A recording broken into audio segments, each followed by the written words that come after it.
Well, welcome everybody to our latest webinar in the Move to Spain virtual roadshow.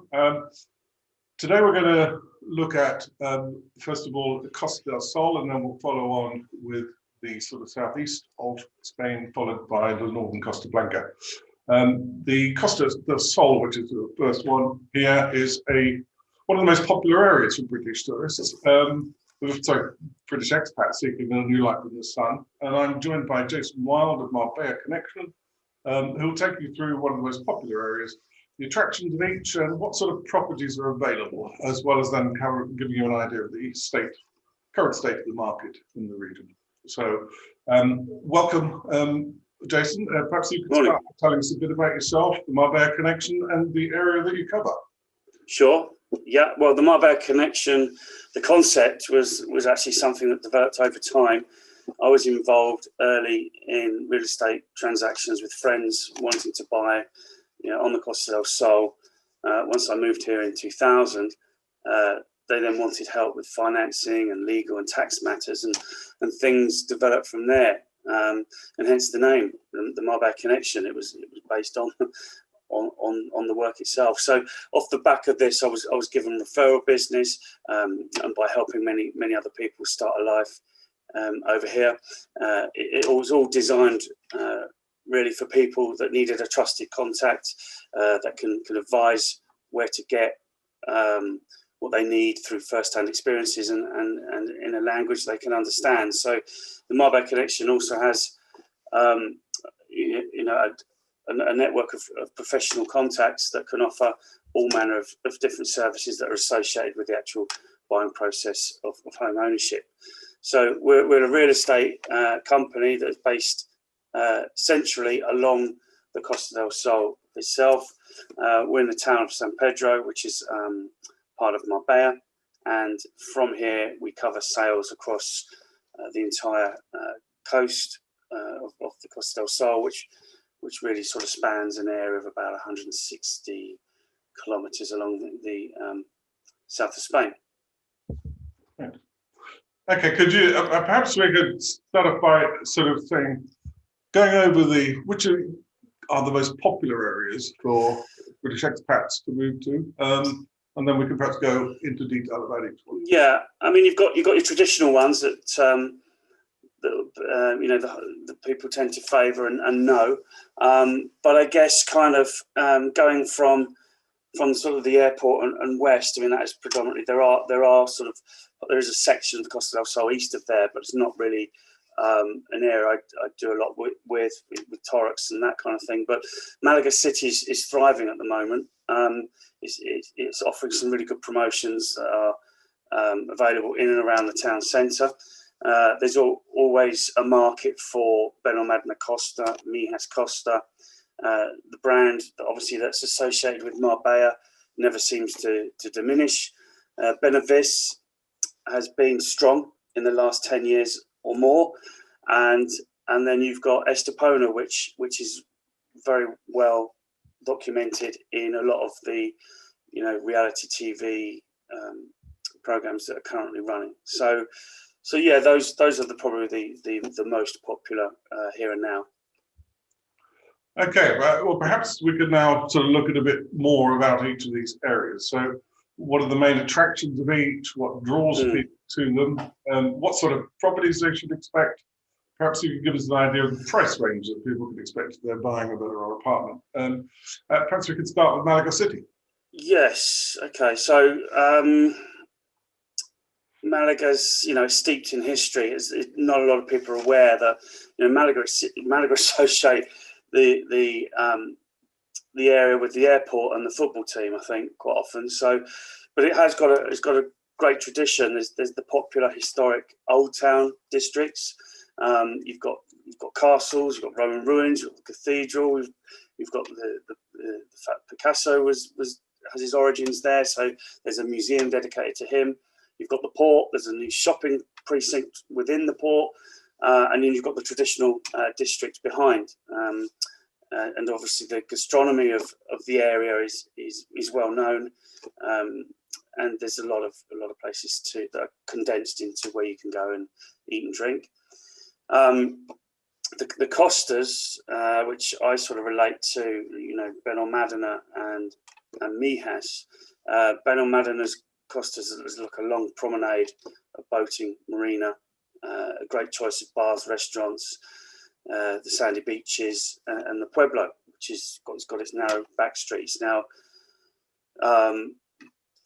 that and Mijas are probably the most well-known and obviously have always attracted, with their proximity to the airport, a big footfall for the tourist trade. Mijas also has its White Wall Village, but it's a little bit more geared with golfers. It's probably the first main area of golfing territory that you come to from Malaga Airport. And then on the coast, you've got the village of La Cala de Mijas, which is a charming little sort of seaside village that you can actually walk around. But it's popular with locals and tourists alike.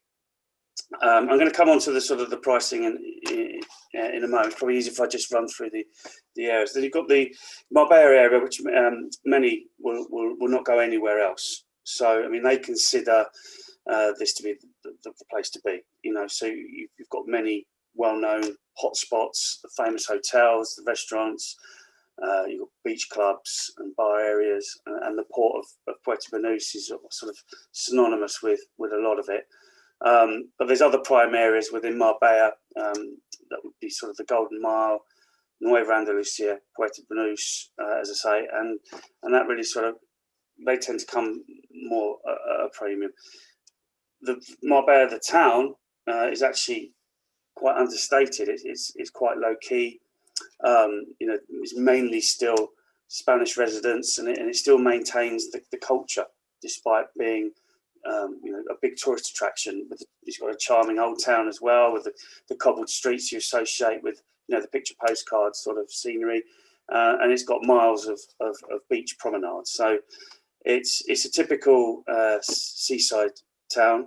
And Benahavis, another area I've mentioned just now, is a great village. It has a village as its epicenter, but it's also a very well-run municipality overall.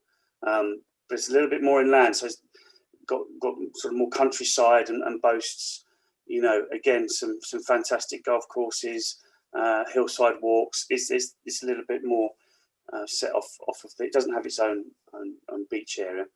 But Estepona is the next town along from Marbella. That has a bus route that expands now from Malaga Airport. So that's opened up a whole new market since that came into play a couple of years ago. And there's a lot of money, financial investment that's gone into the area, with many upgrades to the town, redone all the beachfront walkways, pedestrianised the old town streets, revamped the boating marina, and added new commercial areas.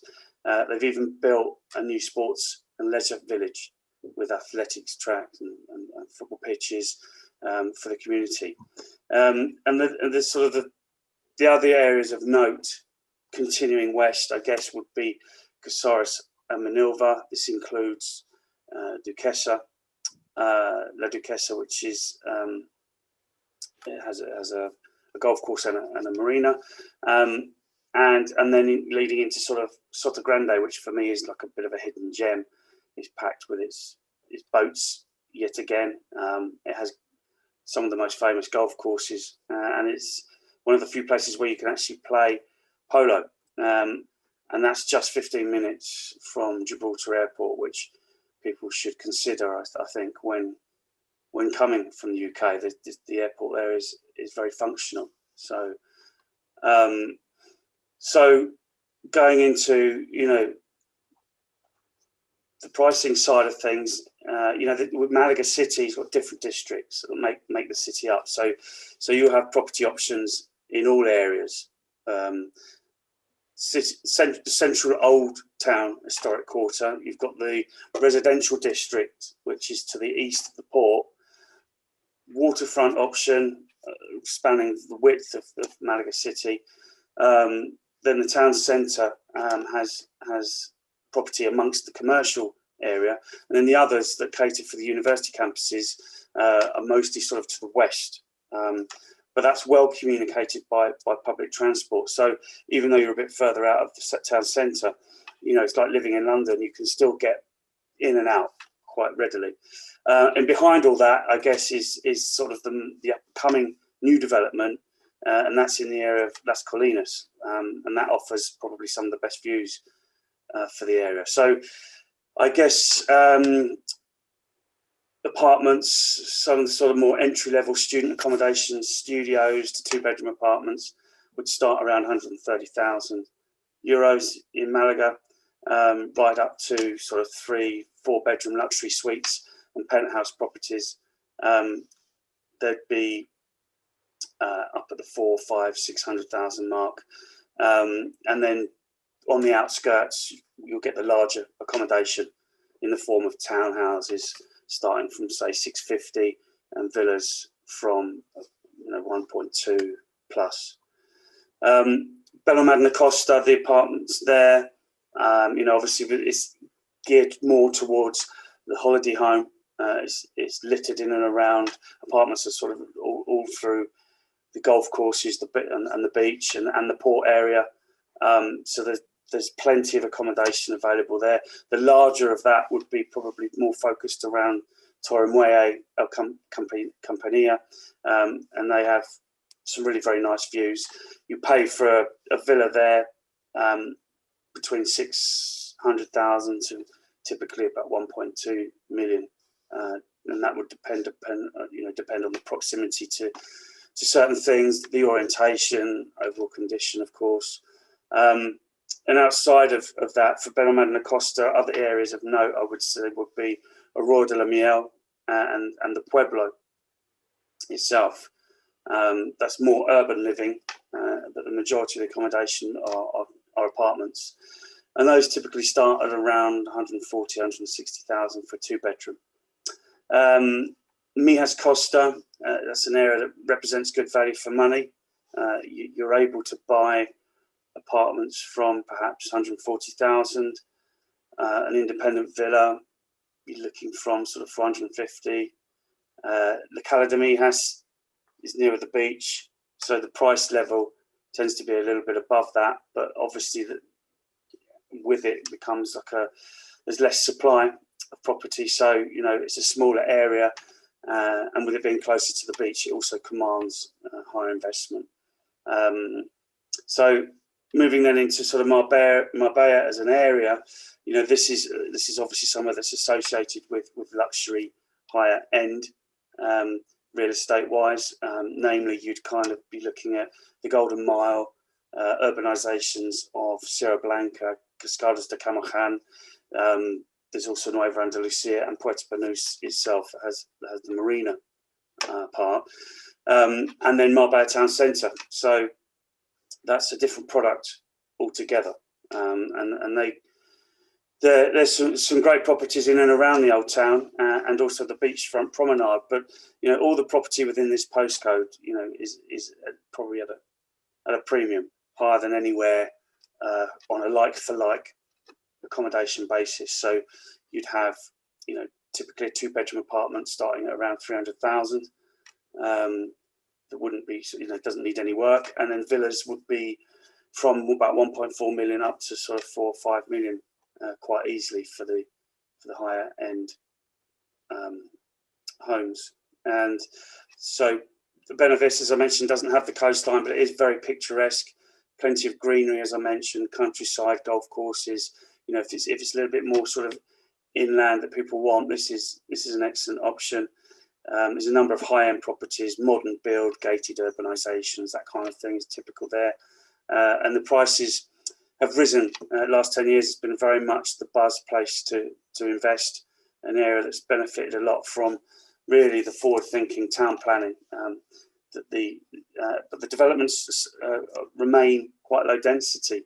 So it's a great place to live. And, so, apartments there, on a golf course, perhaps, two-bedroom, priced around 220, 250, and villas, much like Marbella, really would start around 1.2, 1.4 million.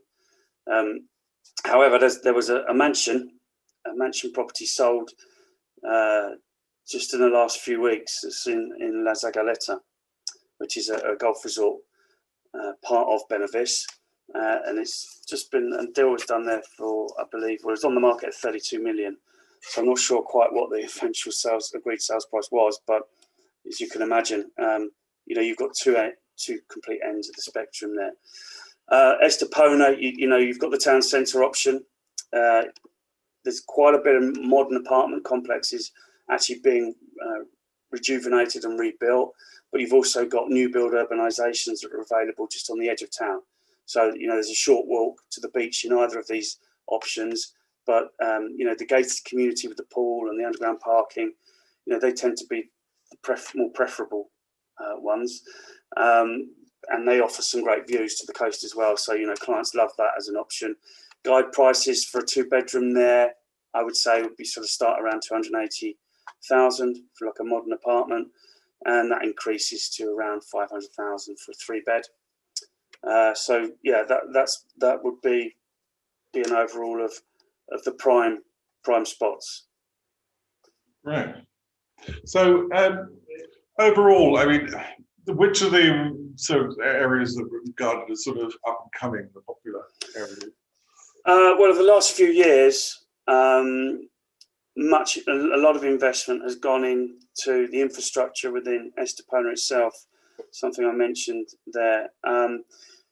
And that's come from local government, and as a consequence as well, with the bus route opening up, so has the interest for that area with regards property, and that has really spilled over into to the west of there, where you can get some great deals in areas like Casares and Manilva, which is, the Duquesa has been there for some time, but the areas in between, there are Casares. There's a lot of interesting and very good value developments coming up in those areas. And overall, I mean, some people will be looking to buy and spend their, the sunshine months in Spain, in Costa del Sol. Others will be looking to live there all year round. And what's the which sort of areas are livelier, if you like, through the off season as well as the main season? Yeah, I mean, some areas go from one extreme to the other, in and out of the school holidays. The ones that are close to the airport are, a typical example, the likes of Torremolinos and the beach areas there, and Benalmadena Marina, that fluctuates quite a bit. Mijas Pueblo and the Old Town. But, I mean, generally it's the areas that cater more for the holidaymaker that tend to have the extremes. If you're making the permanent move, then the advice would be really to try and have something in proximity to a town or a village. You're always going to have a certain populace already living there, and some people like the proximity to town, so that they can go. I mean, the rule of thumb here is if you're in the summer months, everyone seems to sort of congregate towards the beach, and they will spend a lot of their time in and around the beach, whether it's on the beach or dining or drinking close by. Everything's open. It's the main sort of hub of activity. But then as the winter months draw in, people tend to spend more time in the old towns and in the villages, and that's where, in most cases, the beachfront places will shut their doors for 3 or 4 months of the year, and people will then spend more time, walking around the tapas bars and the areas that are, built in. I guess it's easier to keep warm that way. Who knows? But it's just the way things tend to be. You've got your summer living sort of periods, and then it's a little bit more sort of the autumn and winter. People will spend more time in town. Okay, so you mentioned some fairly expensive property there, and obviously we do recognise, I guess, most people that Costa del Sol is one of the pricier areas. But for people who are on a more limited budget, what sort of options, what sort of areas are the most attractive for them? Well, sure. I would say sort of, on a more limited budget, there's probably two main areas that offer the best value for money. I did just touch on one. Both are within sort of 15-20 minutes east and west of Marbella as a centre point. So Mijas Costa, you've got areas such as Calahonda, Riviera del Sol, Miraflores, parts of El Faro, and even Fuengirola as well. That of sort of the entry level one option, and that would be sort of 20 minutes from Malaga. And then on the other end of the spectrum, the other side of Estepona, the other area I've mentioned is Casares, the Manilva area, in and around La Duquesa, Casares Golf, for example. Both of those options have proximity to the airports. So Malaga on the one end and Gibraltar respectively on the other. And what about those who might want to sort of not be surrounded entirely by Brits and so on? Which are the areas which they should look at if they are looking for a more authentic Spanish lifestyle? Yes, well, again, I would suggest. I mean, Casares has a beautiful village. Benahavis has a great village. Marbella is an old town. Malaga itself is very traditional still. In and around there, you've got Mijas. So you've got an expats community. Say, the Calahondas and Alverias. So east Marbella, west of Mijas Costa. But then you've got the more traditional parts in and amongst it. So there's something for everyone. I mean, obviously, I appreciate that different clients have different criteria, and quite often, if they're coming here to live, they will want to. Some will want to be in amongst home from home and be able to get the more sort of, the bars that are more associated and restaurants associated with food and drink from where they've come from, and others want to sort of avoid it. And one of the main reasons for coming to Spain is because they do want to integrate, they do want to get involved with the culture, and I think that's you'll get the two differences of client, and you'll be able to cater for either or. But also you can have the best of both worlds. There's places you can reside on a full-time basis and go to your sports bars one day and walk into a Spanish tapas bar just literally down the same street. So there's something for everybody typically. Right. Okay. So if people are now looking to move over to Spain, obviously we're waiting for the travel restrictions to ease up so that people can make the move. What would you recommend people should do now to start looking for property, and how would they approach it? Well, I mean, obviously the ideal thing to do is to try and organise yourself to come and view. I mean that's the usual advice, but of course easier said than done right now. The first thing I think maybe is to try and get familiar with what is available in different areas that are likely to be suitable, and this can be done online initially, but the best results on this will likely be through speaking to an agent as well that is working on the ground.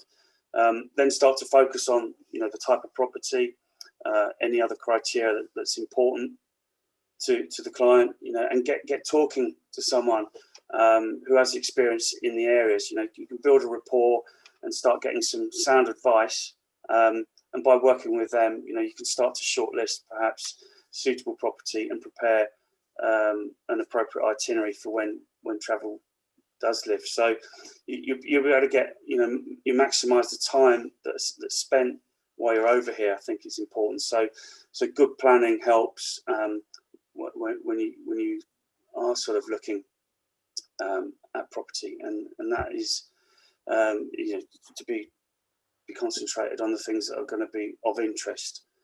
Other than that, I guess one bit of advice I would suggest would be to get finances in place. It's always recommended to, before making inquiries and before setting up viewings, ideally is to be able to come here in confidence, knowing what you have to spend, and it's better to understand the money that you have available to avoid disappointment. I've had it a few times where clients have come here thinking they had X amount, and they haven't researched the buying costs, or they haven't been aware of the buying costs, they haven't been monitoring the exchange rate. It always puts you in a stronger position when negotiating, when you know what money is available, and on that, really look into the legal procedures. I know Expat Network have got a great dossier that's available on this already. It's a great resource for people that are serious about making the move. It's something you should really go through and be aware of the costs involved. They rarely change. Okay. Now, I mean, there are sites like Rightmove overseas. There's Idealista, Think Spain. There's Quiero, where you can get an overall sort of idea. But one of the things that comes across, I think, when I've looked at those, is the enormous number of different agents and so on. And each agent might have a limited range of properties. If you work with a single agent, do they get access to all of those properties, or how does it work? Yes, I mean it's works on a multi-listing system pretty much on this coast. It's very rare that you would end up with a client and a property and put them together. The ideal thing and the way it tends to work is that you will either receive an inquiry from a client, or you will have received an inquiry from a vendor, and you will end up working on behalf of the buyer or working on behalf of the vendor. The vendor, you're able to share their listings on the multi-listing system, and by doing that alongside all the agencies, you're able to access them when you have the buyer.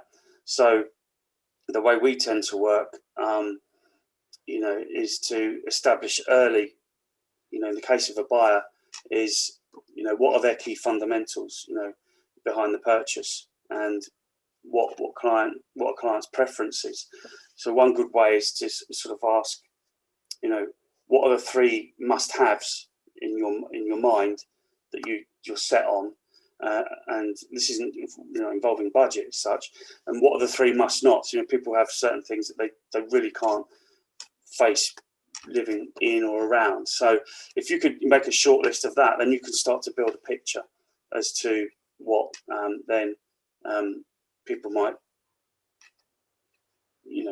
where the parameters are. And then if you've got a budget in mind, you're in a good position then to start making some suggestions. So it's always good to establish, what is the ideal property size, the number of bedrooms.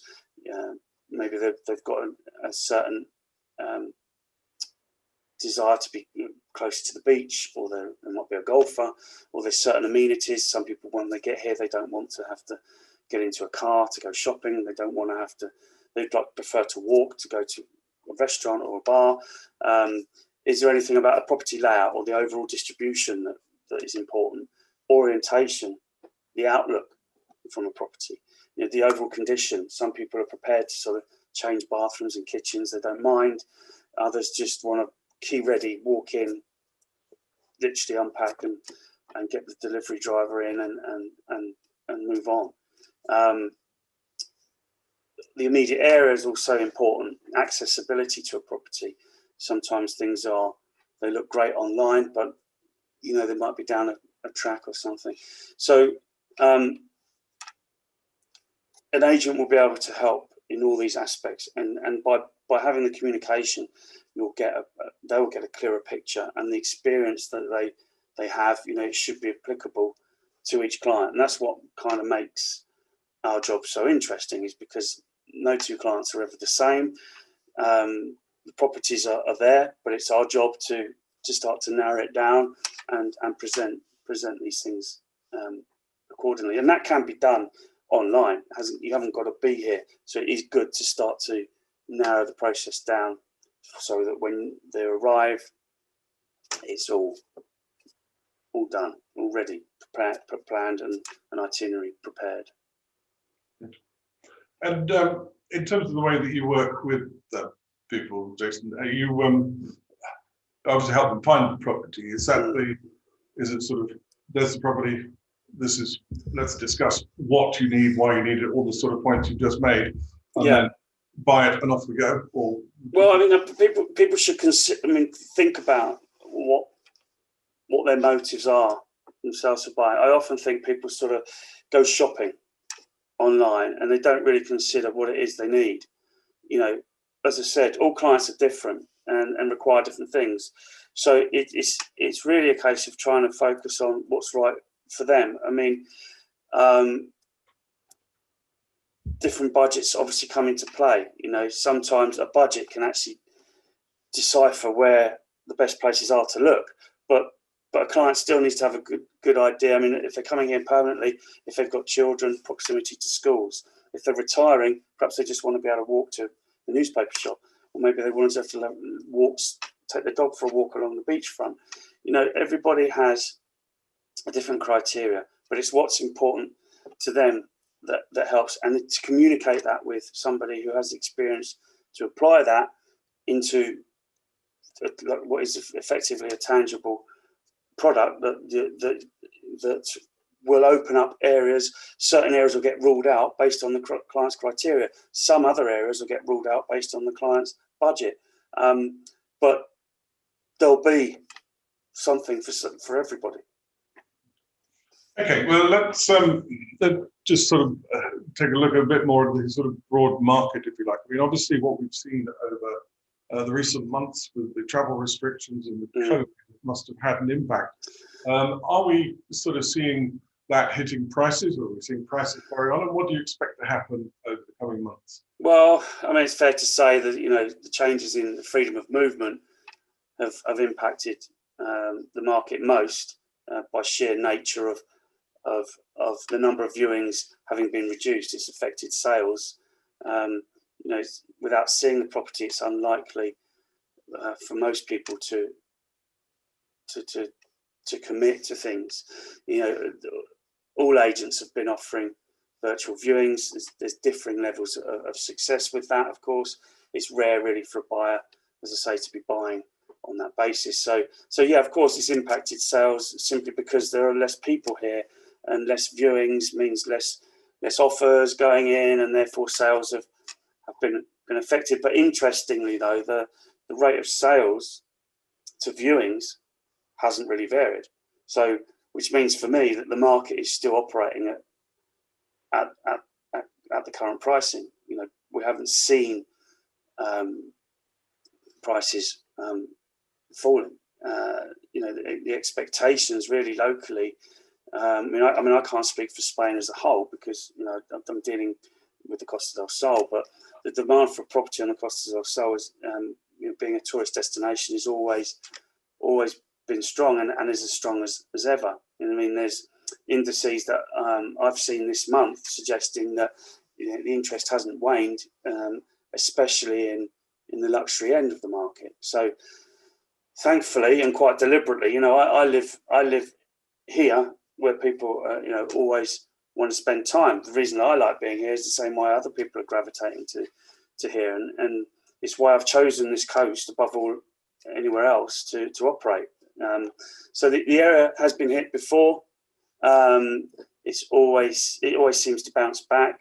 It's one of the first places that seems to recover when there's ever a setback, and I guess that sort of stems from the demand being consistent with supply. You know, vendors now see that there's light at the end of the tunnel, so I guess they're thinking, well, why compromise on price when the market dictates otherwise? You know, unless they're in a position that they need to sell. So, you know, the Costa del Sol really is a second home market. So people tend to own other properties in other areas of the world, and therefore they have wealth in other places. So in this instance, I guess they're not in a position where they're forced to sell. So property does hold. It remains course. And So I mean, obviously the travel restrictions, you know, whenever Spain finally makes it into the sort of green category, will presumably free up a lot of people. Do we expect that to lead to a significant increase? Well, in demand? I mean, it's widely considered now that the numbers of people that are going to be coming to visit the area are going to increase. You know, we've got through probably the hardest point. Certainly, you know, looking at this from the point of view of a vendor, and you know, from here, you know, it's only going to increase opportunities. You know, as far as sales concerned, there's a lot of people that are local that are living here. Obviously, there's still the Spanish market going on. You know, there's this misconception, I think, a lot of the time with expats generally that, you know, we're purely reliant on the Brits in order to survive. It's just not true. There's different nationalities still buying. They've been buying throughout Brexit.